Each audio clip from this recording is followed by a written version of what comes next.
You may have cleaned your home yesterday, but this morning you still felt tired the moment you walked in. Not because your home is dirty, but because, everywhere you look, there are things quietly asking you, where do I go? When will you use me? Why have you not dealt with me yet? The shoes by the door, the letter on the table, a chair covered in clothes. Each item seems small on its own, but together, they make your home feel like a list of unfinished tasks. You are not lazy, and you do not necessarily need more cabinets, more baskets, or more storage boxes. You need fewer things demanding your attention. Today, we are going through 15 things that a Japanese-inspired home does not let pile up for too long.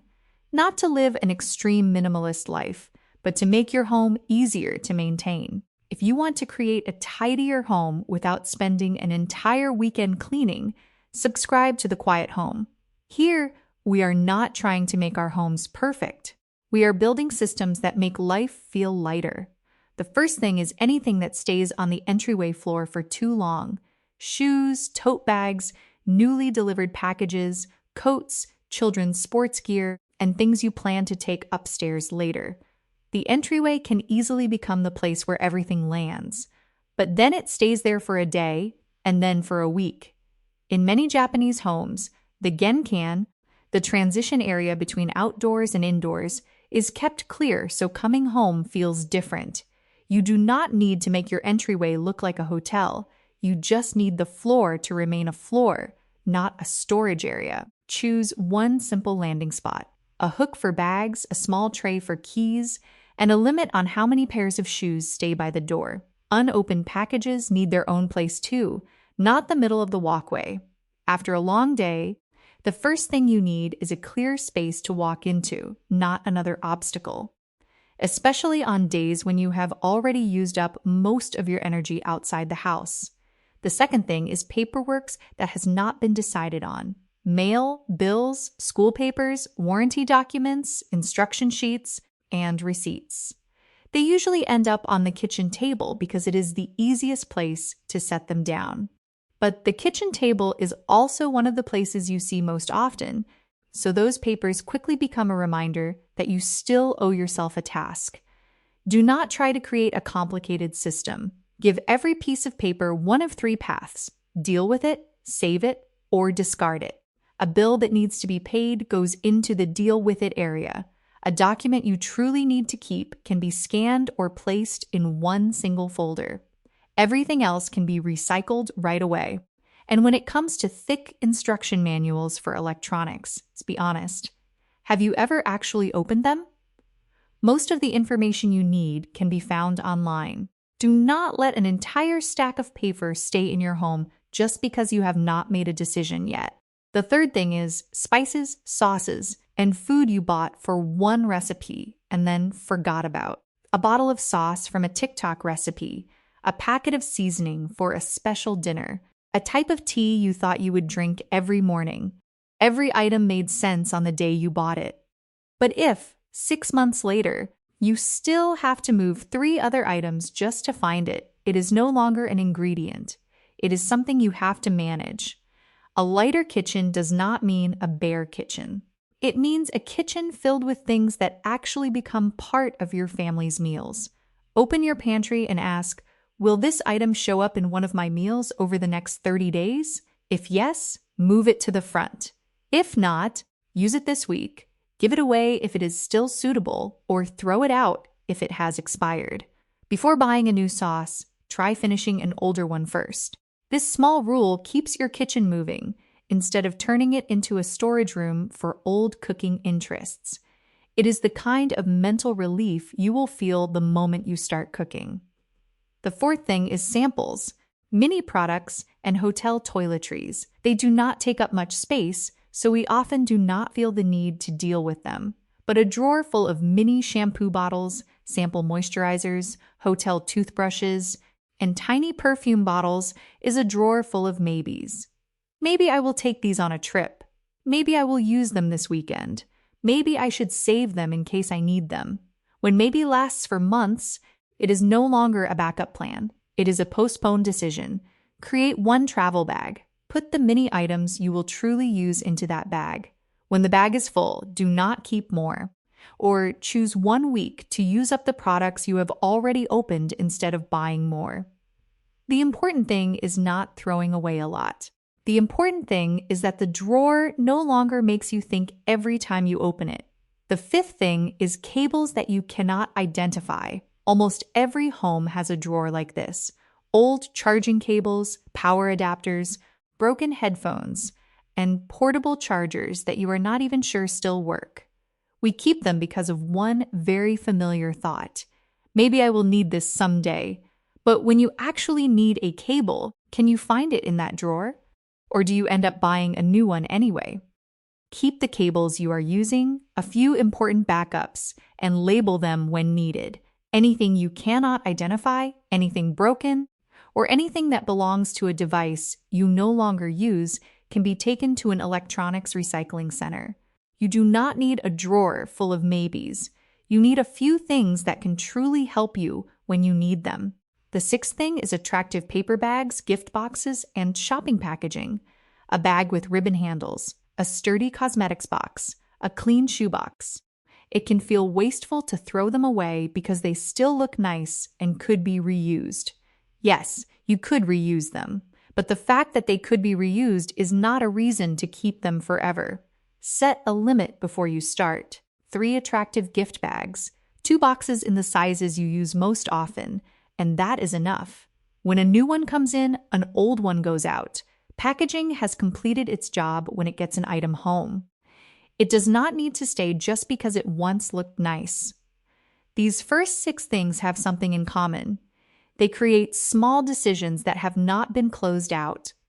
And the things that are harder to let go of are often not useless. They are things connected to the image you have of yourself.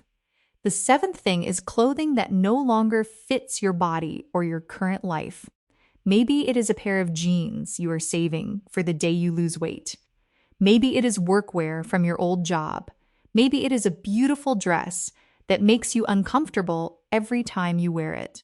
You do not need to get rid of everything right away. And you are absolutely allowed to have goals for changing your body or changing your life. But the part of your closet you use every day should serve the person living today. Keep the clothes that fit, feel easy to wear, work with your current job, and suit the current weather in the easiest to reach places. The things you want to save for a different stage of life can go into one size limited box outside your everyday closet. This is not about giving up on your goals. It is about stopping every morning from becoming a harsh conversation with yourself. Sometimes a heavy closet is not heavy because it holds too many clothes. It is heavy because it holds too many expectations. The 8th thing is hangers that make your closet harder to maintain. Thin wire hangers from the dry cleaner often catch on each other, make clothes slip off, and leave your closet looking messy, even when you just organized it. This may not seem like a big problem, but small points of friction repeated every day are what make a system fall apart quickly. You do not need to replace every hanger with expensive ones. Just keep the type that works best for the clothes you wear most often. Return, recycle, or store the rest separately. When your clothes have clearer places to go, putting them away becomes easier too. A good system does not demand more willpower from you. It makes the right choice the easiest choice. The 9th thing is gifts or souvenirs you do not truly like. A mug that does not fit your style. A small figurine you keep only because it came from a relative. A keepsake you always leave in the cabinet because you do not know what to do with it. You can appreciate the person who gave you something without keeping every gift. The love behind a gift does not depend on you dusting that item for years. Try setting a display limit. Keep only the things on each shelf that make you happy when you see them. The other items can be photographed, donated, or placed in a memory box with a fixed size. A home that is easy to live in is not a place that displays every memory. It is a place where the things you see every day help you feel at ease. The 10th thing is items from a relationship that has ended. Not everyone wants to let go of them in the same way. A few photographs, letters, or keepsakes can be a normal part of your life story. But there is a difference between intentionally keeping a memory and letting the past sit inside your everyday routine. The old shirt still hanging where you see it every morning. The box of belongings is beside the bed. The photographs in your work area that make your heart sink every time you turn toward them. You do not need to erase the past, but you also do not need to let it take center stage in the present. Keep the things that truly matter in one small box, somewhere you do not have to see every day. The rest can leave when you are ready. Look around your room right now. Which category creates the most pressure for you? Leave just one word in the comments. Papers, clothes, cables, or gifts. The 11th thing is chipped, cracked, or poorly functioning dishware. Not everything old or imperfect needs to be thrown away. Some things are worth repairing, keeping, and using for a long time. The right question is this: is it still safe? Is it still useful? And do you have a real plan to fix it? A mug chipped around the rim, a deeply cracked plate, or a loose handle may no longer be suitable for everyday use. If an item has meaning, you can repair it, turn it into decoration, or use it another way. But if it is just sitting at the bottom of a cabinet because you do not want to make a decision, let that decision come to an end. The 12th thing is a houseplant that is dying because it is not being cared for properly. A pot with yellowing leaves, hard dry soil, and weak branches. You give it a quick splash of water because you feel guilty, but you do not truly have time to understand what it needs. Instead of keeping a reminder of something you have not done well, choose one clear direction. Care for it properly, give it to someone who can care for it, or let it go and choose a plant that suits your life better next time. A peaceful home does not require you to take care of everything. It only needs to contain the things you can maintain with genuine care. Now we come to the final 3 things. These are the things that often keep a bedroom from doing its most important job. Helping you rest. The 13th thing is a laptop, work notebook, bills, or exercise equipment right next to the bed.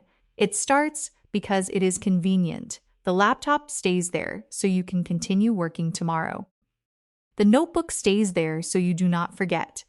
The small weights sit in the corner to remind you that you need to exercise. But when your unfinished tasks are always in sight, your bed is no longer just a place to rest. You lie down and still see the work you have not finished. When you wake up, work is the first thing you see again. Not everyone has a large home with separate rooms for work and sleep, but you can still create a small boundary. Before bed, put the laptop into a basket or drawer. Move the work notebook out of sight. Give exercise equipment its own corner. Your bedroom does not need to be perfect. It just needs to stop asking more of you. The 14th thing is a stack of unread books on the nightstand. There is nothing wrong with wanting to read more, but a stack of unread books beside your bed can turn reading into pressure. It says, "You are falling behind. You are not disciplined enough. You still have too many versions of yourself you feel you need to become." Try the one book by the bed rule. Keep only one book that you are currently reading or truly want to read this week. The other books can stay on the bookshelf, ready and waiting for you, but they do not need to stand beside your pillow and remind you of another unfinished list. Reading before bed should feel like a pleasure, not a test. The 15th thing is too many pillows, blankets, and decorations on the bed. A bed that looks beautiful in photos may have many layers of pillows and blankets, but a bed that is easy to live with is one you can climb into the moment you are tired.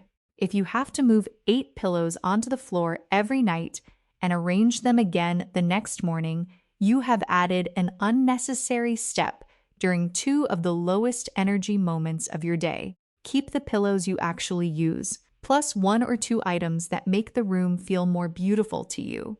The rest is not luxury. It is simply a small barrier between you and sleep. And here is how to choose what to deal with first without cleaning the entire house. Pick up one item you are unsure about, then ask yourself 2 questions. The first question is, does this make my routine easier this week? Does it help you cook, go to work, rest, get dressed, clean up, or come home with less stress? The second question is, if I were starting this room over today, would I intentionally bring this item into it? If both answers are no, you do not need to throw it away immediately. But you do need to choose one clear action. Use it, repair it, store it with limits, donate it, or recycle it. Tonight, do not clean the entire house. Choose one trouble spot: the entryway, the kitchen table, the chair covered in clothes, or the nightstand. Set a timer for 10 minutes. The goal is not to make the room look beautiful. The goal is to give yourself one corner of your home that will not create more work for you tomorrow.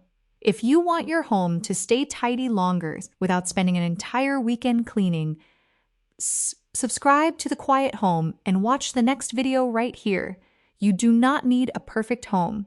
You only need a home that makes your life feel lighter.